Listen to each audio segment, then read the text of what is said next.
관목원 띠지 지난번에 그 법사위에서 청문회가 있을 때 수사관들 2명이 집중을 당했었죠. 그리고 그때도 뭐 부장검사가 나오긴 했었습니다만 그 부장검사 말고 이 건을 실제로 담당했던 검사가 있는 거 아니에요? 그 최재형 검사라고. 맞습니다. 그 사람의 이름이 이제 실명이 아예 공개가 되어 버렸기 때문에 말씀을 드리자면 그 이프로스라고 그 검찰 안에서 이제 내부망이 있고 거기에 최재형 검사가 올린 글이 공개가 된 내용이 있습니다. 압수계에 경위를 추궁했다. 이 압수계라는 건 그 수사관들이 있었던 그곳입니다. 자신이 압수계에 보낸 그 메시지를 공개했는데요. 그 원형 보존을 지휘했는데 이게 제대로 안 됐으니까 당신들이 좀 그 업무 처리에 대해서 다시 한번 확인해봐라. 라는 내용의 메시지란 말이에요. 이 메시지를 지금 왜 공개하는 걸까요? 이게 지금 그때 그 청문회 한 이후에 남경민 수사관이랑 그 김정민 수사관인가 예. 그 두 사람의 수사관에게 딜 말단에 있는 힘없는 수사관들에게 검사들이 책임을 떠넘기는 거냐 예. 이런 비난이 막 쏟아지니까 그리고 당시에 담당이었던 최재형 검사는 왜 여기서 빠지고 자기는 그렇죠. 혼자 딴 데 영정 가 있느냐 중앙에 갔다니까 그러면서 이 사람이 니네끼리 무슨 뭐 작당 모여가지고 이 정말 나이 어리고 불쌍한 이 사람들을 지금 공격하는 거 아니냐 이제 이런 비난이 막 쏟아지면서 22일 날 청문회 다시 이제 오라 이렇게 얘기를 하니까 네. 실제 이것이 어떻게 된 건지에 대해서 이제 우리들이 너무 억울하다 이래가지고 이거를 지금 밝힌 거죠. 그 당시에 나는 이걸 알고서는 이 남경민 수사관에게 이런 메시지를 보냈었었고 예. 실제 이런 메시지와 관련해가지고 내가 그 당시 일처리를 어떻게 했는지 또 나는 정말 몰랐었고 내가 이거를 뒤에서 진두지휘하거나 뭔가 모의한 사람이 아니다. 이걸 이제 밝히기 위해서인데 이제 이걸 하는 과정 중에 지금 또 난리가 났습니다. 이 수사관들하고 그다음에 이 검사들하고 간에 이 난리 났어요. 양쪽에 지금 책임 전가내라고 그걸 좀 찍어줘 내부적으로. 보세요. 검찰 내부방 그럼 그 이 글 지위를 밑에 잘해야지. 댓글이 달리고 있는 거예요. 실제 이거 알리바이 만들려고 네가 그냥 너한테 유리한 내용으로 일방적으로 보낸 거에 불과한 거지. 이거 실질적으로 네가 제대로 할 책임을 안 해놓고서는 마치 모든 게 다 우리 책임이냐. 그리고 예. 정말로 이 수사관들 입장에서는. 업무상 예. 미숙한 누군가의 책임이냐 이렇게 몰아붙이면 우리는 일을 어떻게 하라는 거냐. 지금 이제 이렇게 지금 얘기가 되는 거죠. 자, 이주연 계장이 수사관님 합수단 이주연 수사관입니다. 다름이 아니라 2024 압제 1991호 관련 현금에 대해 오늘 영치 금고 확인 결과 띠지 및 비닐 포장이 모두 제거되어 고무밴드로 묶여있는 상태로 확인됐는데 띠지와 비닐 포장이 제거된 경위를 확인하고자 합니다. 원형 보존은 현금을 계좌 보관하지 않는다는 의미다. 현금을 개수하려면 필수적으로 띠지와 포장은 훼손될 수밖에 없다. 압수계에는 따로 보관된 띠지와 포장지 그리고 서류 등은 없는 것으로 보인다. 자 이렇게 되니까 이제 담당 검사인 최재형 검사가 나서서 네. 남경민 수사관에게 야 너 잘못했다라고 한마디 합니다. 자, 최재형 검사가 보냅니다. 원형 보존은 증거물로서 그 자체로 증거 가치가 있기 때문에 하는 거다. 따라서 원형이 훼손되면 안 되고 형태가 그대로 유지가 돼 있어야 한다. 현금에 대한 개수기 사용은 사건과의 편의성에 따른 것이지 필요하다면 수작업으로 세는 등으로 작업을 해야 하는 것이다. 그럼에도 사건과에서 말씀하신 대로 업무를 하고 있다면 잘못된 거니 사건 과장께 보고 드려서 올바른 업무 절차를 마련하셔야 할 것으로 생각되는데요. 네. 있는 게 남경민 수사관 아까 우리가 봤던 그 멘트 있잖아요. 네. 문자 나누는 거 중간에 보면 현금을 개수하려면 필수적으로 띠지와 포장을 훼손될 수밖에 없다. 이 말은 누군가의 지시를 받았다는 거잖아요. 본인이 예를 들어서 그대로 보관만 하고 있을 거면 띠지를 분실할 이유가 없는데 현금을 개수하려면 필수적으로 그건 떼내야 된다. 그렇지. 이 말은 누구나 지시를 받았다는 거야. 어. 수사관이 마음대로 그렇게 할 수는 없는 거잖아요. 그렇지. 그때 당시에 아무 저항도 안 하고 그러니까. 덮었던 사람들이 지금 와서 해명하는 것도 너무 이상하고 맞습니다. 무엇보다도 대한민국의 뭐 검찰이나 수사기관들 내지는 뭐 그 감찰 업무 종사하시는 분들이 이거 하나 진실을 못 밝혀낸다? 그것도 남부지검 안에서 발생한 일인데 그렇지. 그것도 부끄러운 일이에요. 그럼 감찰이라는 게 왜 있습니까? 그렇습니다. 그 수사가 왜 있습니까? 네. 그러니까 저는 이거 반드시 밝혀야 되는 거고 이거 여기서 못 밝히면요 대한민국의 수준을 네. 정말 부끄럽게 만드는 일이다. 근데 이 생각합니다. 띠지 사건 관련해가지고 가장 확실한 증거는 그날 법사위에 나왔던 그 이정민 수사관 네. 조금 더 연차 낮은 또 김정민 김정민 수사관의 눈동자가 확실한 증거예요. 아. 뭘 물어보면 불안해가지고 눈동자가 맞아, 왔다 갔다 영천 예. 선수로 팔았잖아요. 맞아요. 눈동자가 말하고 있어요. 네. 아, 이거 진짜 이 범인을 빨리 잡아야 돼. 이거는 월요일에 법사위에서 하죠. 예, 다시 관본권 관련해서 네. 청문회를 합니다. 알겠습니다. 그걸 저희가 잘 지켜보도록 핵심 하겠습니다. 포인트는 그 만들었다는 거 답변서 있잖아요. 네네네. 그게 이제 저희들한테 제출했는데 그건 그분들의 경력으로 봤을 때 도저히 만들 수가 없는 거예요. 그럼 누가 만들었냐를 잘 추적해 보면 네. 우리 체육 MC께서 말씀하신 것처럼 밝혀질 가능성도 있습니다. 알겠습니다. 자, 그럼 이제 사법부 이야기로 넘어가도록 하겠습니다. 사법부의 문제가 한두 가지가 아닌데 반성도 없고 조금의 변화도 없었습니다. 네. 오직 반발만 했죠, 사법부는. 그렇죠. 그러더니 갑자기 서울중앙지법에서 3대 특검 재판에 대한 지원책을 내놨는데 네. 지원책을 늦게 내놓은 것도 열받지만 네. 내용이 완전히 그냥 국민을 바보로 합니다. 바보로 알아요. 서울중앙지법의 특검 재판 지원책 한번 살펴볼까요?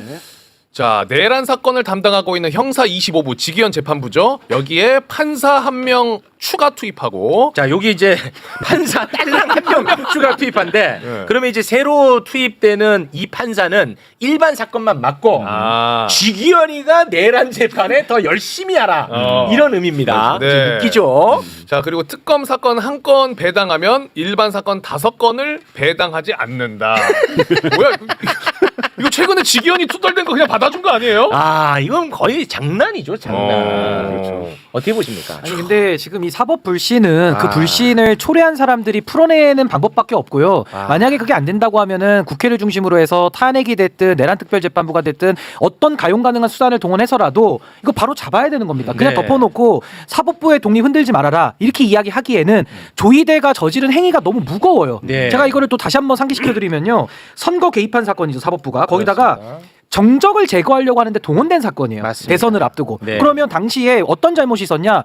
9일만 했다고 하잖아요. 우리 2일로 정정합니다. 네. 2일 만에 끝낸 건데 지난 5년 동안의 전원합의체 판결이 얼마나 걸리는지 이거를 통계를 내보면요. 1000일이죠. 평균 3.3년, 1213일 걸립니다. 1000일. 이거를 34일 만에 해낸 거예요. 그것도 선거 앞두고. 그렇게 해서 어떤 일이 있었냐? 조희대가 사법 쿠데타 저질렀죠. 그게 고등법원으로 갔는데 고등법원에서 처음에는 기일을 잡습니다. 언제? 맞아요. 선거 운동 기간에 기일을 잡아요. 네. 이게 왜 위헌 위법이냐면 우리 헌법 116조에 보면요. 선거 운동의 기회는 균등하게 보장하여야 된다고 돼 있어요. 이걸 침해한 겁니다.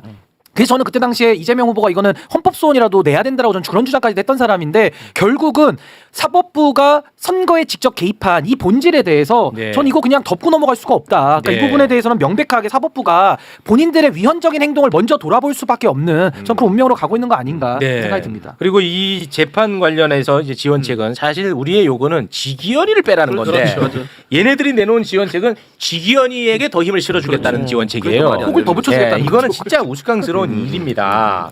그래도 현직 판사 중에 자신의 이름을 걸고 조희대를 비판하는 목소리가 조금씩 나오고 있는데 네. 저희가 그저께였나요? 송주영. 송승용 부장판사 네. 소개를 했었죠. 그렇죠. 이번에는 이봉수 창원지법 부장판사가 조희대의 입장문에 대한 비판을 또 했어요. 아. 조희대 입장문 다시 한번 좀 볼까요? 자, 대통령 공직선거법 사건 처리 관련 한덕수 총리와는 물론이고 외부 누구와도 논의한 바 전혀 없다. 거론된 나머지 사람들과도 제기되고 있는 의혹과 같은 대화 또는 만남 가진 적이 없음을 명백히 밝힌다. 네, 그러니까 그때도 말씀드렸지만 이걸 보면 한덕수하고 만나지 않았다라는 얘기는 없거든. 논의한 바가 전혀 없다. 사건에 대해서 논의한 바 없다는 얘기만 있어. 네. 한덕수에 대해서는 너 만났냐 안 만났냐가 없어요. 네. 그러다 보니까 이봉수 부장판사가 바로 그 지점을 파고들어서 글을 하나 썼습니다. 한번 네. 보시죠. 조희대 대법원장이 논의가 없었다고 했을 뿐 한 전 총리와 만난 사실이 없는지에 대해서는 분명히 밝히지 않았다고 보인다. 공식적으로든 비공식적으로든 만난 사실이 있었는지 밝혀달라. 그렇습니다. 네. 이봉수 부장판사. 네. 참 그래도 고마워요. 이렇게 그러니까. 이런 분들이 이런 있어서. 분들이 있어서. 예. 그러니까 저는요 사법부를 독립을 흔들었다라고 주장하는 사람들이 많잖아요. 아니 그분들한테 제가 아까 제기한 문제에 대한 답을 좀 제발 해보시고 또 하나는 법원 노조가 벌써 입장을 2번이나 냈어요. 네. 법원 식구들이거든요. 거기다가 현직에 있는 판사들 그 정치적으로 오해받는 거를 굉장히 꺼려하는 판사들이 다수 복수가 이런 입장을 내고 있다라고 한다면은 그렇습니다. 사법부가 자신들의 권위를 더 유지하기 위해서라도 먼저 이거는 더 예민하게 굴어야 되는데 아까 MC님 말씀해주신 대로 혹을 하나 더 붙여버렸어요. 진짜. 맞아요. 그래놓고 해명이랍시고 하니까 조롱이지, 조롱. 이거는 해소가 안 되는 겁니다. 이 상태로 가서. 또 하나 네. 언론의 문제도 지적할 수밖에 없는데 이런 물론 몇몇 언론들은 이봉수 판사에 대한 얘기를 기사화했지만 예전에 검찰이 윤석열 지키려고 이 프로스에 올린 글들 엄청나게 기사됐잖아요. 네. 그리고 뭐 윤석열 보호하고 막 그랬잖아요. 맞습니다. 지금 이런 판사 내부적인 뭐 비판 내용에 대해서 기사 거의 안 나와요. 왜 그런지 모르겠어요. 그 사람들은. 맞아. 아, 그거 알려주시는 거 아니에요? 왜 그런지. 왜 그런지. 그런지. 왜 그러겠어요? 보수 편향 지역에서 그렇지. 언론사들이. 그건 저도 할 수 있는 얘기야. 그럼 뭘더 이상 뭘 원해? 재판부의 후보 추천위원회가 추천한 3인의 법관으로 구성하고 그러니까 재판부는 네, 후보 재판부는? 추천회가 추천한 3인의 법관으로 구성합니다. 네. 그 3인의 법관은 지금 현직 판사를 얘기하는 거야. 현직 판사 아. 그리고 후보 추천위원회는 법무부, 법원, 대한변호사협회 추천으로 구성된 9명으로 한다. 그리고 1심 재판부는 공소 제기일로부터 6개월 이내에 선고해야 한다. 네. 그리고 유죄 확정 판결을 받은 사람은 사면, 감형, 복권 대상에서도 제외된다. 이거 좋네요. 저거. 네. 저 국회 후보 추천위원회 국회가 들어가는 바람에 그렇게 의원이 많이 떠들었었습니까? 네. 그런데 이제 어제 본회의하고 오늘 아침에 법사위 소위가 있었거든요. 그 법원 행정처 입장은 이제 그 얘기 빠지니까 뭐라고 하냐면 뭐라 그래요? 무작위 배당이 헌법상 원칙이나 다름없으니까 무작위 배당을 내란 재판부를 만들면 무작위 배당을 원칙을 깨는 거니까 네. 위헌이라는 취지로 주장을 한 겁니다. 제가 그랬습니다. 그래서 뭐라 했냐면 그러면 그 4월 22일 날 소부 2부에 있던 사건을 이재명 사건을 갑자기 전화번호 끌어올린 것은 그건 무작위 재판이 아니고 뭐 깬 거 아니고 뭐냐. 무작위 재판을 깬 거 아니냐? 네. 그랬더니 아무 말 못하더라고요.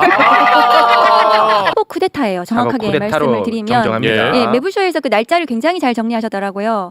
네. 저 4월 22일 날 소부에 배당하자마자 또 전합의 해부해요. 예. 전합합의체 해부하고 24일 날 두 번째 기일이거든요. 그렇습니다. 그러니까 재판을 두 번 하는 겁니다. 네. 그러니까 24일 날 전할 대법관들의 표결이라고 지금 적어 놓으셨는데 합의가 끝난 거예요. 네. 그러니까 저때 이미 판결에 대해서 대법관들이 의사를 표명한 거예요. 전날. 표명했기 때문에 선고 기일을 잡은 거거든요. 그러니까 22일 날 전합이 회부되고 24일 날 재판이 끝났기 때문에 이틀 만에 쿠데타인 겁니다. 그러니까 9일이라고 말씀도 하시고 많은 분들이 그렇게 하시는데 그게 아니고 이틀 만에 7만 페이지 사건 기록을 제대로 읽지도 않고 이틀 만에 조희대의 사법 쿠데타가 벌어진 거예요. 그러면 왜 저것이 저렇게 됐는가에 대한 그렇죠. 질문을 이제 하는 거잖아요. 맞습니다. 그러면 한덕수하고 만났는지 만나서 논의를 한 것이 맞는지 이런 의혹에 대해서 아무런 답변을 하지 않는 거예요. 네. 저 입장문은 두 가지로 보시면 됩니다. 하나는 첫 번째 한덕수와 논의한 사실이 없다.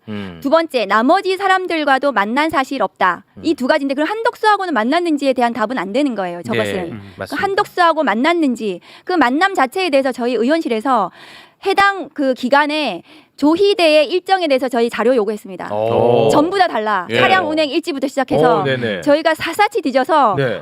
식당이 나오면 그 식당에 찾아가서 저희가 그 조희대가 누구랑 만나고 무슨 밥을 먹었는지 네. 저희가 찾아낼 생각입니다. 예. 대법원이 자료를 로그 기록은 안 내놨지만 네. 조희대의 저 일정에 대해서는 내놔야 될 겁니다. 그래서 법사위에서 이 부분을 정확하게 저희가 파헤치겠습니다. 그거는 거부할 수가 없어요? 거부할 수 없죠. 법사위에서 의원이 자료를 요구하는 거고요. 네. 만일에 거부하면 법사위 의결로 네. 달라고 할 생각입니다. 저희가 한덕수에 대해서도 요구해 놨거든요. 근데 국무총리실에서는 긍정적인 답변이 왔어요. 그러니까 한덕수가 그 해당 기간에 어디 갔고 누구 만났고 했는지에 대해서 저희가 확보하면 네. 한덕수부터 추적하면은 나올 거 아니에요. 예. 그 조희대 아니, 거랑 이렇게 같이 해가지고. 양쪽에서 다 받기 전에는 그건 말씀하지 마세요. 맞습니다. 네. 네. 그래서 저희가 정말 그 지금 날짜가 몇 개 있더라고요. 지금 오. 민주당에서 지금 그 문제 삼는 날짜 네네. 만났을 거라고 얘기하는 그 예. 날짜에 두 사람 어디서 뭐 했는지 저희 추적해서 끝까지 정말 저런 논의 뭐 오. 모의를 했다면 저것은 쿠데타 모의인 것 예. 같아요. 저희가 끝까지 파헤치겠습니다. 안 낼 것 같은데. 안 낼 것 같아. 안 낼 것 같죠? 대법원장의 공식적인 행사 참석 일정 아. 정도는 낼지 모르겠는데 네. 개인 일정 뭐 이렇게 한 거는 저희가 안낼것 그 같은데. 임성근 사단장 있잖아요. 네. 차량 운행 일지에 대해서 저희가 요구해서 받았습니다. 받아서 임성근이 그 문제가 됐던 사람들하고 어디서 어떻게 만났는지를 저희가 찾아냈어요. 그 최근에. 그래서 아마도 이거는 뭐 차량 운행 일지 관련해 가지고 자료를 요구해볼 생각입니다. 그러니까- 국민적 의혹이 제기가 된 거잖아요. 관용차로 이동했겠죠. 근데 그런가요? 임성근 전 사단장은 전 사단장이고 아니요, 조희대 대법원장은 임성근이 예. 그 당시에 재직 당시에 차량 운행 기록을 저희가 확인을 했죠. 아니 그러니까 네. 그 자료 외출을 요구해서 받을 그 때는 시점. 이미 해병대 1사단장직은 아닐 때잖아요. 그렇지만 떠났을 이성은 연수원에 때잖아요. 있을 때죠. 음. 연수원에 있을 때 그때 당시에 그 연수원 있으면서 어떻게 그 저기 동선에 대해서 저희가 요구를 했는데 어쨌든 저희는 이 의혹에 대해서는 밝혀야 되는 거 아닙니까? 그리고 당연하죠. 조희대 본인이 떳떳하면 낼 수 예, 있는 거 본인을 아니에요? 위해서라도 본인이 밝혀야 본인을 됩니다. 위해서라도 사법부를 네. 위해서라도 사법부의 권위를 위해서라도 그렇습니다. 밝혀야 되고요. 저는 뭐 낼 거라고 생각합니다. 네. 내야 된다고 생각합니다. 대통령 공직선거법 사건 처리 관련해라고 했으니까 그럼 관련 안 해서는 만났나요? 대답할 길이 없을 겁니다. 파기환송 판결을 전 국민에게 생중계했습니다. 그렇습니다. 그것도 굉장히 이례적이고 그게 그렇게 해서 이재명이라는 대통령 후보를 우리가 이 후보는 이제 없어져 이걸 그렇죠. 전 국민한테 알려줬죠. 알려준 거예요. 네. 그리고 한덕수의 저 출마가 있는 거거든요. 와, 그러니까 한덕수. 굉장히 짜여진 각본 아니야? 이런 의심이 당연하죠. 들어요. 이 정도 정황이면 굉장히 확신을 주는 정황 아닌가요?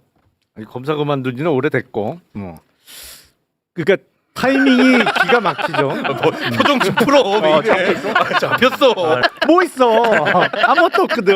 네. 근데 이거를 파기환송 선고가 사실은 그때 한 그 선고문 읽는데 한 30분쯤 걸렸던 거로 제가 기억을 해요. 그때 방송했었죠. 방송했었죠. 네. 그러니까 선고 끝나자마자 30분도 안 돼서 와. 사퇴를 해버리고 출마 선언을 그런 거죠. 거죠. 예, 이거 엄청. 30분 만에 결정한다고? 야, 말이 안 되지. 그 새가슴이? 그래서 제가 조희대가 한덕수의 대선 위원장이다. 선거 그 운동 위원장이다. 그렇게 표현도 했어요. 왜냐하면은 그렇게 조희대가 해줘가지고 한덕수가 사퇴하고 출마하게 판을 깔아준 거 맞아요. 아닙니까? 네. 그렇습니다. 그 조희대와 한덕수를 고발할 때 그때 그 죄명을 뭘로 할 것이냐. 네. 직권남용은 이제 기본인 거고 네. 바로 그 파기환송 판결을 하고 1시간도 안 돼서 이렇게 했을 때는 대법원은 지금 그 많은 사건을 처리하려고 대법관 수를 늘리는 건 싫고 네. 왜냐하면 도장 찍어서 수억 받아야 되니까 상고법원을 지금 상고법원을 설치하는 게 지금 네. 노래를 그 부르는데 수건 사업이죠. 저는 아마 개인적 의견인데 이때 이게 딜이 들어가지 않았을까. 유력한 대통령 후보를 끌어내리고 그러면 한덕수 이분이 될 수 있는 가능성이 더 높아지는 거고. 네. 그리고 상고법원을 설치해달라. 이분 개인적 의견입니다. 네. 그래서 수뢰죄를 하나 더 넣었습니다. 고발에다가. 예. 그거까지 하나 더 추가를 해서 고발을 한 상태입니다. 그렇습니다. 네. 사법부의 신뢰 자체가 무너지기 때문에 조희대 대법원장을 그대로 두고는 이 사법부 법관들이 재판을 이제는 할 수 없을 지경에 이르렀다는 저는 그런 표현이라고 생각합니다. 네. 사법부의 내란은 진행 중인 게 직위원에 대해서 아무런 조치를 하지 않잖아요. 그게 핵심이에요. 그러니까 조희대 대법원장의 저 사법 쿠데타도 문제였지만 직위원 판사의 구속 취소 결정 그것으로 국민들을 충격에 빠뜨렸는데도 불구하고 아직도 아무런 조치를 하지 않고 오늘은 막 법원이 부랴부랴 뭐 법관을 뭐 재판부에 더 판사를 더 넣는다는 등 뭐 중계를 준비한다는 등 이러고 있는데 네. 직위원 판사에 대해서 조치해야 됩니다. 직위원을 해야지. 그래야 국민들이 이 사법부에 대한 분노가 조금은 좀 잦아들 수 있지. 그렇습니다. 지금 저런 거 하지 않고 계속해서 뭐 변명으로 일관하고 그리고 그 이 내란 재판을 이런 식으로 한다면 그것은 저는 조희대 사태로 이뤄져야 된다고 생각합니다. 그렇습니다. 전선이 너무 넓어요. 제가 보기에는. 너무 넓어져. 아니 그러니까 지금 그 집권한 쪽에서는 지금 검찰 개혁은 이미 게임이 끝났다라고 생각을 하는 건가 보죠. 그렇지는 않죠. 아니 그러니까 제가 늘 얘기하지만 싸움의 제1원칙은 전선을 넓히면 안 돼요. 한 번에 하나씩이지. 근데 이게 검찰 개혁을 지금 추진하고 있으면서 동시에 법원도 한다? 아니 이게 어떻게 보면 이제 법조계로 표현할 수 있는 건데 네. 모두를 적으로 돌리는 거다. 전선이 너무 넓단 말이에요. 이게 제가 보기엔 약간 무리인 것 같은데 이게 이래도 순서가 있는 거지. 전략적으로 네. 요거는 조금 한 번에 뭐 다 해버리겠다. 아니 마음이야 그러면 시원하겠지. 근데 현실적으로 그게 그렇게 만만한 게임일까? 나는 그게 의문이에요. 지금 뭐 만만하진 않죠. 아니 그러니까. 네, 실제로. 네. 이제 내란 전담 재판부. 네. 일단은 9월 12일 날 전국 법원장 회의에서는 위헌적인 요소가 있다. 네. 저는 그 충격을 받았는데요. 그 입장에. 예. 저는 헌법과 법률로 즉 법원 조직법으로 한번 논리적으로 말씀을 드려볼게요. 우리 헌법에 102조 3항입니다. 102조 3항에 대법원과 각급 법원의 조직은 조직은 법률로 정한다. 법률로 정한다는 그러니까 조직은 무슨 말이냐면 조직, 구성, 권한, 설치, 관할까지 다 포함됩니다. 조직이라는 의미가 설치 관할. 법률로 정한다. 이 부분이 중요합니다. 이게 바로 헌법 1조 2항의 모든 국가 권력은 즉 사법권도 국민으로부터 나온다는 의미입니다. 국민의 대표가 법원의 조직을 정할 수 있습니다. 여당이 지금 추진하고 있는 내란 특별재판부 관련해서 이게 사실 위헌 논란도 좀 있고 해서 대통령께서 실제로 어떤 생각을 하고 계신지 좀. 위헌 얘기하던데 그게 뭐 위헌이에요? 그렇게 논쟁을 하면 안 된다는 거예요. 대한민국이 사법국가가 되고 있어요. 사법이 모든 걸 결정해요. 정치가 사법에 종속됐어요. 그 결정적 형태가 정치검찰이죠. 나라가 망할 뻔했잖아요. 비상계엄도 사실은 결국 최종적으로는 사법 권력에 의해서 실현되거든요. 국민의 뜻이 정말로 중요하다고 생각합니다. 조희대 대법원장 헌법과 법률에 위반해서 파기환송했죠. 네. 직위원이 헌법과 법률에 위반해서 윤석열 풀어줬죠. 지금 재판하고 있죠. 네.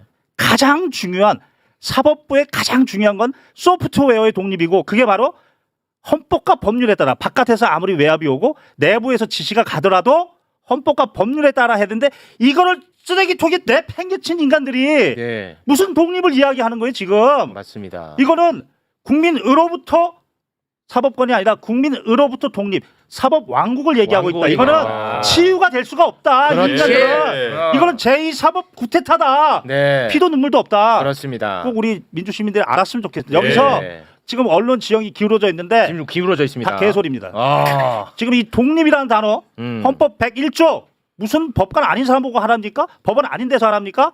자기들이 지금 헌법과 법률 가장 중요한 독립을 훼손시켜 놓고 무슨 독립을 이야기하는 거야. 네. 저는 이 지점이 화가 나서 네. 여기 나왔습니다. 맞습니다. 어머나 이런 상징적인 사진이 여기 행사 사진이 어딥니까? 여기가 중앙일보 60주년 기념식인데요. 60주년? 네, 제가 요즘 언론사 행사를 과거에는 안 갔는데 가방위원장이니. 네, 근데 이제 가면 아, 저 사람이 저러고 살았구나. 여기는 이런 사람들이 모여 있구나. 이 커넥션은 여기서 시작되는구나. 이게 보여서 요즘 조금 다닙니다. 아. 네. 그래서 제가 매우 중요한 중요한 자리인데 몇 년 만에 가장 좀 아니 근데 표정 보니까 제가 우리 행사 때 의원들 왔다고 네. 뭐라 하더니 저기 많이 갔구만. 저걸 왜 문제 안 삼는 거야? 아, 그 문제는 이거였다. 저게 중앙일보잖아요. 네. 제도 언론이에요. 그 제도 언론 행사에 박근혜가 오고 조희대가 오고 이명박이 오고 이거에는 감수성이 없어. 대법원장이 원래 저런 데 갈 수 있는 거 현직 대법원장. 아니 제가 전화를 느낀 거 말하라고 부른 것 같은데 우선 첫째는 여기 대법원장이 왜 오지? 이게 제 현직 대법원장이 지금 가장 논란의 이슈에 제가 저분은 저기에 왜 왔을까 이것 때문에 왜 왔지 이러고 있는데 이명박이 나타났어요. 그래갖고 이명박이 조희대하고 악수를 딱 하면서 제 앞에서 제가 딱 보고 있었죠. 어쩌다 둘째 줄이에요. 제가 저 첫째 줄의 사람들이에요. 저 사람들이. 근데 악수를 하면서 건투를 빕니다. 그러더라고요. 건투를 빈다고? 건투를 빕니다라고 말했어요. 제가 들었어요. 그거를 조희대에게. 그래서 이명박 이 조희대 네, 악수하면서. 대법원장에게? 네. 그래서 제가 그걸 듣고 속으로 그게 이제 얼굴에 이건 무슨 시츄에이션이지? 그게 저 표정인데. 저 앞에 있는 두 분하고 좀 악연이 있지 않습니까? 그렇죠. 근데 이제 그 박근혜 들어올 때 사람들이 이제 우 몰려서 들어오고 그다음에 박근혜가 들어가기 전에 제가 탁 쳐다봐서 눈이 마주쳤어요. 서로 알 텐데. 안 했죠. 안 했어? 왜 인사합니까? 그럼 손을 잡고 얘기했어야지. 너 왜 그랬어? 아니 저는 일단 그러기에는 손부터 잡고 무조건 물어보는. 그러기에는 제 분노가 너무 커서. 주진우 스타일인데. 그건 이명박한테도 가가지고 손 잡고 안 놔주고. 네. 저는 이명박 박근혜한테 직접 고소를 당한 사람이거든요. 직접. 이 박근혜가 저를 고소했고 이명박도 저를 고소했고. 우리 둘 다 고소당했지. 네. 저기 직접은 안 했어. 근데 저기 저 옆에 조희대가 판사였고.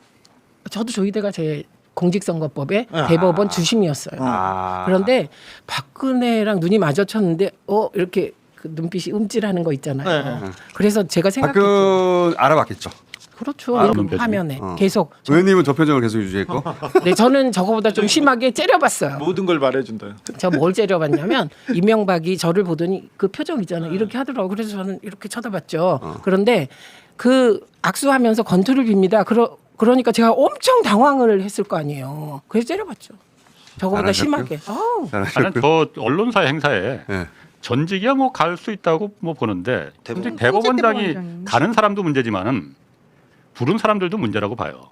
언론사는 다 보냈을 거예요. 다. 그런데 부를 수 있지. 근데 그냥 보내는 거예요. 제가 보니까 그 리스트가 쭉 있을 거 아니에요. 근데 다 보내요. 저한테도 보냈으니까. 상급기관의 기관장들한테 쫙 보냈을 것 쫙 보내는데 조희대가 온 게 가장 이례적이었어요. 저는. 그치. 현직 대법관이. 그리고 그 현직 대법관이 박근혜 옆에 앉게 되잖아요. 이렇게 하다 보면 서열이. 그리고 이명박 옆에 우원식 의장이 앉았어요.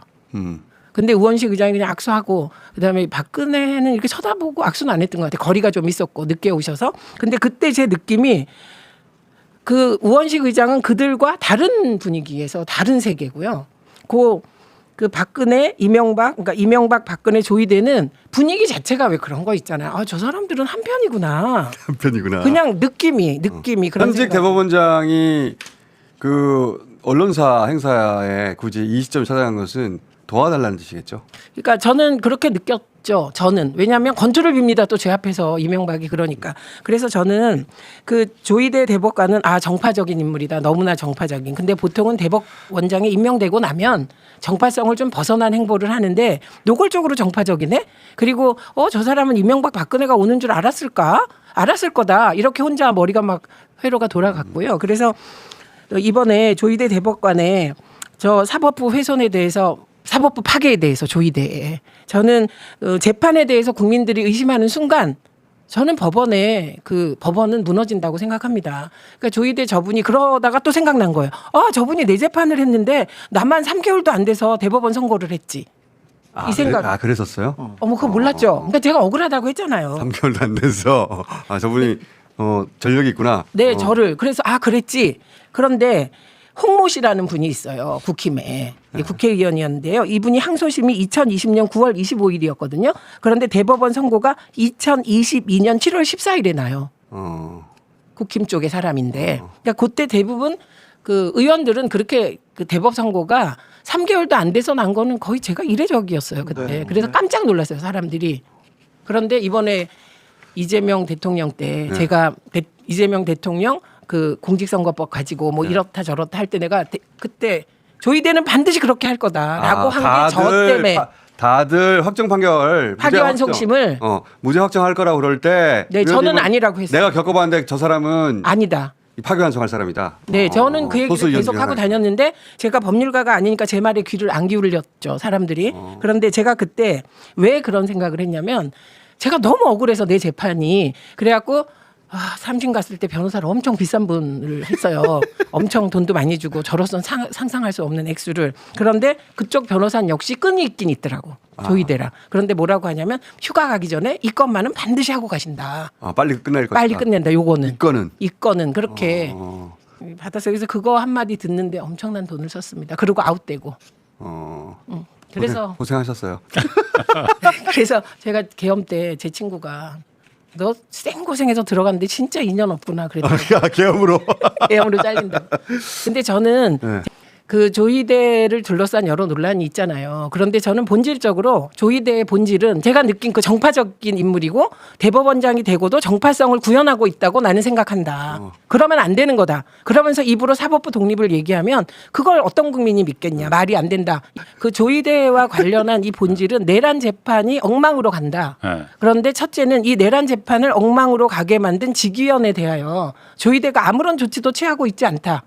그러면 그 직위원이 내란 재판을 잘못 이끌고 가는 것을 저게 조희대 뜻인가? 이렇게 하게 되는 게 당연하지 않아요? 그렇죠. 네. 그래서 직위원의 왜 감찰 결과는 왜 발표가 되지 않냐? 그리고 이재명 대통령의 후보 시절에 파기환송심의 그 과정 이게 편파적일 뿐만 아니라 이건 관례를 깼을 뿐만 아니라 사실은 일부 법령 위반이기도 하다. 그런데 이에 대해서도 대한민국은 아무런 조치를 못 취하고 있다. 그래서 사법부를 개혁해야 된다.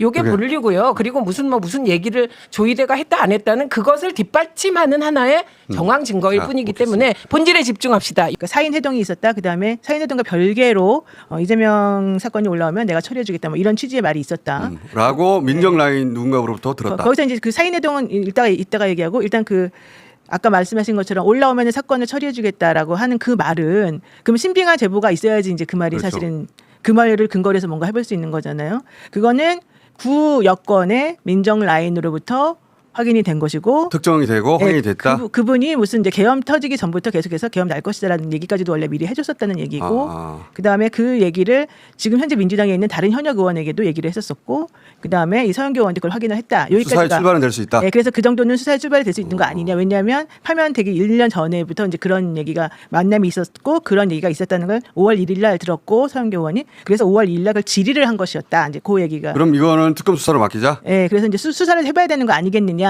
이게 첫 번째 얘기인 것이고 다만 이제 그 사인 해동 관련해 가지고는 조금 당사자 그 뭐 녹취는 있었습니다만은 사실 그 녹취가 AI라고 뭐 이제 그 얘기도 나오고 그랬기 전원이라고 하는 어쨌든 전원이잖아요. 어쨌든 전원이고 근데 전원이 그 녹취 자체가 그 당사자가 말을 한 거냐 아니냐 아니면 다른 사람이 엉뚱한 사람이 말한 걸 AI로다가 막 이렇게 만든 거냐. 지금 거기 보면은 실제 당사자가 녹음한 게 아니고 말을 한 걸 녹음한 게 아니고 AI로 제작한 거라고 써 있더라고요. 그러니까 이런 거네. 그 사람들로부터 그 누군가로부터 얘기를 들었는데 그 목소리가 나가서는 안 되니까 그걸 그걸 기반으로 해서 AI를 그대로 만들었다. 예, 예. 아하. 그러니까 그 얘기는 그 얘기더라고요. 그러니까 우리가 AI로 만든 거는 처음부터 고지를 했고 그렇게 해야 되는 이유는 워낙 요즘에 이제 그 고소고발 워낙 많이 당하고 오케이. 그러니까 이거를 특정시키지 않기 위해서 그렇게 한 한 것이. 것이다. 하지만 내용은 맞다. 내용은 맞다는 게 이제 확인. 따로 자기들은 그 내용에 대한 근거를 가지고 있다. 뭐 그런 얘기인 것 같아요. 예.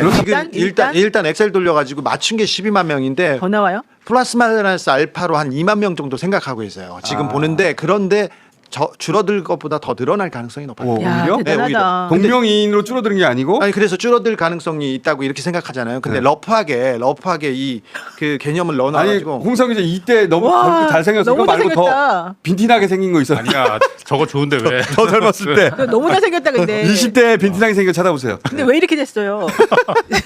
더 찾고 있다고? 더 찾고 있어요. 지금 그러니까 통일교에서 신도 명단을 가져온 거 아니야? 신도 명단하고 지금 국민의힘 명단하고 이렇게 겹쳐본 거예요. 그러니까 겹쳐봤는데 엑셀로 돌렸겠지. DB 명단에서. 그런데 그것도 초반 거고 그래서 좀 플러스 마이너스 2 정도, 2만 정도 있을 수 있다는 게. 10만 원 넘어간다는 얘기네. 그렇죠. 그냥 10만 원 훨씬 넘고 그리고 한때 이것도 처음 그 통일교가 사실은 국민의힘이나 정치권에 영향을 미치려고 한 게 아주 오래됐지 않습니까? 그런데 건진과 김건희 그 연결고리 그때 입당한 사람들, 그때 입당한 국민의 그 통일교 신자들만 봐서 지금 12만 명 정도 나온 그 기간에? 그렇죠. 그 기간이야. 근데 나도 그게 궁금했어서. 그러니까 그 DB에서 왜냐하면 통일교 신도라고 해서 자발적 의사에서 국민의힘 가입하지 말라는 법 없잖아요. 그렇죠. 그리고 그 전에도 그런 일이 있었을 수 있잖아요. 그러니까 내 말은 5년 전에 가입했으면 그 전에도 되게 중요하네. 그러니까 그 전에도. 특정 시기에 그러니까 지금은 당장 첫 번째는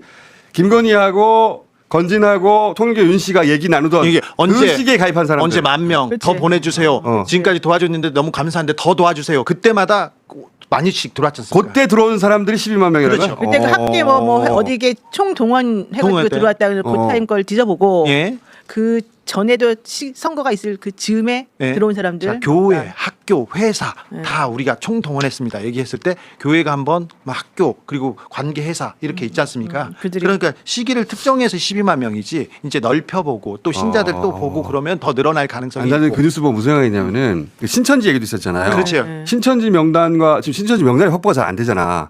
안 됐죠. 신천지 명단과도 비교해봐야 되겠다는 생각 하나. 그렇지. 특검 수사 대상이잖아요, 실제 어차피. 또 하나는 그 명단이 확보되면 민주당 당원명부 제출해가지고 아예 비교해보게 해야 되겠다. 이중 당적이 있을 수 있습니까? 아니 요게 지금 굉장히 중요한 말씀을 하셨는데요. 제가 이게 뭐냐면 저희가 정당 개혁을 얘기할 때 일단 정당을 강화하는 방향에서 온라인 입당법을 하고 나서 2단계를 뭘 하려고 그랬냐면 이게 오픈 프라이머리로 가려고 했는데 그러면 여야가 동시에 경선을 하게 돼요. 그런데 그렇지. 그렇게 할 경우 잘못하면 여야의 그렇지. 경선 인단이 섞이게 역선택. 돼요. 예, 그리고 역선택이 진짜 현실이 돼서 그때 하려고 했던 게 선관위가 그 오픈 프라이머리나 경선 시기에 이걸 걸러서 이중 당적을 방지한다가 두 번째 정당 개혁 아니었어요. 그래서 선거인 명부를 예, 선거인 명부를 선관위에서 받는다 이렇게. 그 시기에만. 그렇지. 예, 왜냐하면 안 그러면 뭐 또 문제가 되니까 그렇게 했던 건데 저는 그 신천지의 경우 그거는 여야 다 점검해 봐야 된다고 생각하는 게 제가 2016년에 낙선했잖아요. 그런데 어떤 여성들이 굉장히 부드럽고 아름다운 표정으로 낙선한 저를 찾아왔어요. 그래서 저에게 당신이 이렇게 돼서 도와주겠다고 했는데 뭐 되게 좋은 얘기고 자기들이 조직력이 있다. 그런데 그게 이름이 세계 여성 어쩌고였어요. 근데 그게 신천지 여성 조직이었어요. 나중에 알고 보니까. 나중에 알고 보니까 세계 여성에. 그래서 그런데 그러면 그 유혹을 저만 받았을까? 다 받았는데 제 경우는 어머 재정분리된 역사가 언젠데 이게 안 된다 이렇게 재정분리. 예. 그래서 안 된다 그러고 잘랐는데 저는 모든 정치인들이 경선과 관련한 압박을 엄청 받잖아요. 요새는 이걸 해소하는 방법은 저희가 얘기하는 정당 개혁안 선관위가 걸르는 거예요. 이중 당적이 지금 이중 당적이 많아요. 근데 안 걸러서 그거는 이제 그 예를 들어 신천지라고 칩시다. 신천지가 개별적으로 의원들을 포섭하려고 하는 일환이었다고 치면 그렇죠. 그게 아니라 특정 후보를 당선시킬 목적으로 그 예를 들면 윤석열 후보를 당선시킬 목적으로 그러니까 대선 시기에 그런 일이 있을 수 있잖아요. 역으로 민주당은 특정 후보를 탈락시킬 목적으로 있죠. 똑같이 그렇지. 역으로 똑같은 원리로 가입할 수도 있잖아요. 근데 그런 의혹이 없었던 적은 있었던 적이 있는데 확인된 바가 없어요. 지금껏 확인되진 않았는데 저희가 어떤 이참에 확인하자는 거지. 네, 맞습니다. 확인해야 돼요. 이거. 그래서 방법은 두 가지예요. 하나는 걸러야 되고 그런데 이게 법적으로 허용이 돼야 돼요. 이번에는 특검이 수사를 하니까 가능했던 거예요. 평소에 선관위가 이걸 할 권한이 없어서 못 해요. 예, 그래서 이 제도적인 개인정보 검토가 때문에. 예. 또 하나는 뭐가 있냐면 당원 수가 엄청나게 늘어나야 돼요. 그러니까 지금 12만이라고 지금 확인된 게 네. 세계 통일교 12만이잖아요. 네네. 근데 이게 20만이 돼봐야 진성 당원이 200만이 되면 이게 큰 힘을 발휘하지 못해요. 아니죠. 그러니까 그렇다 하더라도 20만이 있으면은 10%를 잡아잖아요. 그렇죠. 그러니까 이 두 개를 동시에 해야 되는 거예요. 걸러내고 200만이 된 지 얼마 안 됐어요. 얼마 전에는 몇십만이었잖아요. 지금 수사를 특검이 하고 있는 민주당이 스스로 자발적 우리 명부도 수사 대상에 삼아서 할 수 있습니까? 네, 저는 대찬성입니다. 저는. 특검 그 수사 대상이 아니에요. 그거는. 어떻게 해야 되지 그럼? 그럼 민주당이 나중에 왜냐면 이거 수사 목적으로 압수한 거라 마음대로 사용할 수도 없잖아. 네. 이게 왜 어렵냐면 민주당이 갖고 있는 건 개인정보예요. 당원의 개인정보. 그래서 절차를 밟아야 돼요. 당원들의 찬성이 있어야 되고 예, 그런 거를 다 밟아야 되는데 근데 그렇게 해서라도 이걸 저는 해야 된다고 생각합니다. 확인해 볼. 그래야지 이참에 지금 이런 얘기 나온 지 몇 년이 됐거든요. 그리고 어느 교회에 제가 취재를 하지 않습니까? 그러면 어느 목사들은 정치적인 설교를 막 하다가 당원 가입을 하라고 합니다. 특별히 이번에 어느 재보궐 선거가 나왔습니다. 그 동네에 있는 사람들한테 가입하라고 하고 목사가 그런데 그때 당원 가입을 해서 일단 1,000원만 내, 일단 3,000원만 내 그런 얘기를 해. 석 달만 내면 돼. 그 얘기를 하면서 이게 국민의힘 거하고 민주당 거를 같이 냅니다. 같이 그 교회에 입당 그 원서가 2개가 있어요. 왜 그러냐? 한 번에 하나를 작성하거나 2개를 작성하는 데는 그 노력이 2배가 들지는 않지 않습니까? 그럴 때가 있었어요. 어떤 목사가. 민주당에서 돌아가셔가지고 한번 의논을 해보시는 게 이참에 12만 명 나 진짜 깜짝 놀랐거든. 너무 많아요. 나 2, 3만 명인가 싶었는데 12만 명. 근데 신천지 10만 설도 있었거든요. 그렇죠.